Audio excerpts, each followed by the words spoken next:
ఈరోజు చంద్రబాబు నాయుడు గారు, పవన్ కళ్యాణ్ గారు ఎలక్షన్ ముందు ఇచ్చిన హామీలో భాగంగా 3 నెలలకి కలిపి 7,000 పెన్షన్ రాష్ట్రం అంతా సంబరాలతో ప్రారంభించుకోవడం జరుగుతుంది.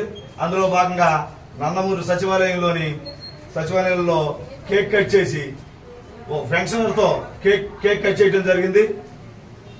ఆనందోత్సాహాల మధ్య అందరూ కూడా పెన్షనర్లు అందరూ కూడా చాలా సంతోషంగా ఉన్నారు. చంద్రబాబు ఇచ్చిన హామీని నెరవేర్చుకున్నాడు. భవిష్యత్తులో కూడా చంద్రబాబు ఇచ్చిన హామీలన్నింటినీ కూడా నెరవేరుస్తాడు అని చెప్పి బలమైన నమ్మకంతో ఉన్నారు. అదే నమ్మకంతో కార్యకర్తలందరూ కూడా ఉత్సాహంగా ఇక్కడికి రావడం, ఈ కార్యక్రమాన్ని ప్రారంభించుకోవడం జరిగింది. కాబట్టి భవిష్యత్తులో మనం ఏ పెన్షన్ వైపు నుంచి వచ్చి విమర్శలు చేయడం జరిగింది.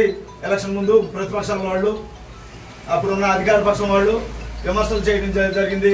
కానీ దానికి ధీటుగా ఇక్కడ ఉన్న టీడీపీ కార్యకర్తలందరూ కూడా ఇక్కడ రావడం, ప్రారంభించడం, అన్ని హ్యామ్లెట్స్కి వెళ్ళి నందమూరి పంచాయతీలో 5 హ్యామ్లెట్స్ ఉన్నాయి.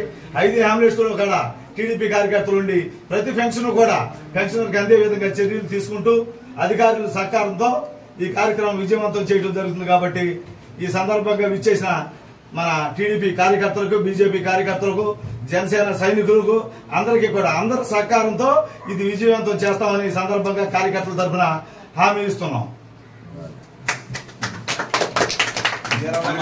సెక్రటరీ గారు మీరు పెన్షన్ ఈ నుండి ఇంకెవరు ఉంటే పేరు